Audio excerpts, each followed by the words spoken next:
Good morning and welcome to Love Every Moment, coming to you today from Flagstaff, Arizona. Today's verse is 1 Peter 4:17. For it is time for judgment to begin with the household of God, and if it begins with us first, what will be the outcome for those who do not obey the gospel of God?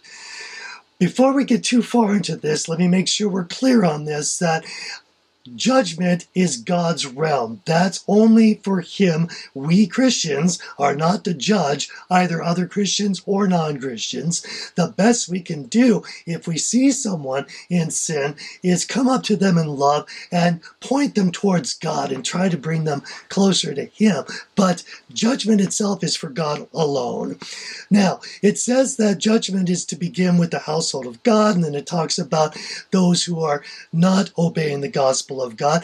And our culture has developed this very cartoonish version of what Judgment Day is like, that somehow at Judgment Day we all come before God, and God will say something like, well, when you were 7, you stole candy from the store, and when you were 8, you pushed down little Susie, but when you were 9, you helped an old lady cross the street, and they start to outweigh our good and bad and see if our good deeds outweigh our bad deeds and whether we go into heaven based on that.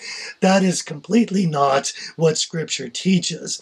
Scripture teaches us that basically a non-Christian can't help but sin because they don't have the Spirit in them. So everything they do is flesh-driven. Even good things such as giving to the poor, it's a lovely thing, but if it's done out of human efforts, it's actually still a sin, even though it's a good deed.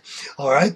So they can't help but sin. Everything they do is sin. Everything I did before I became a Christian was sin. Okay? So I don't think during the judgment day, God is going to list all of their sins as it's everything they did. However, I do believe at Judgment Day, God will point out all of the times He was reaching out to them in love. I sent you this Christian on this day, and you wouldn't listen. And I had this radio program going that talked about me, and you wouldn't listen. And you rejected me here and there, and at this point and that point. And I think that's what's going to be the worst part of Judgment Day for non-believers. All right. With that, it also says that judgment begins with the house of God. There will be a judgment day for the church. Yet, it's not the same, as there's not going to be a question whether we're going to heaven or not. Once we become a Christian, we surrender everything to Him in love, then all of the sins that we commit are forgiven.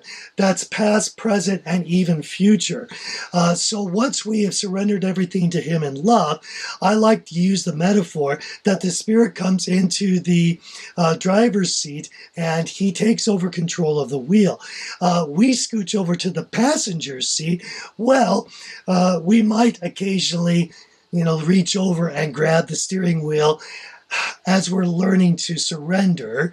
And so we could still sin even after becoming a Christian and after the Spirit has taken up residence in our lives. But at Judgment Day, those deeds of the flesh after becoming a Christian get burned up. And it's as if we are a metal that's becoming refined. Once all of that's burned up, we are left pure enough to see God face to face. Even Moses couldn't do that. So this is a great thing. And it says that judgment's going to start with us. And then what's going to be the fate for everybody else, the non-believers? It's going to be awful when they see us going to heaven and they aren't.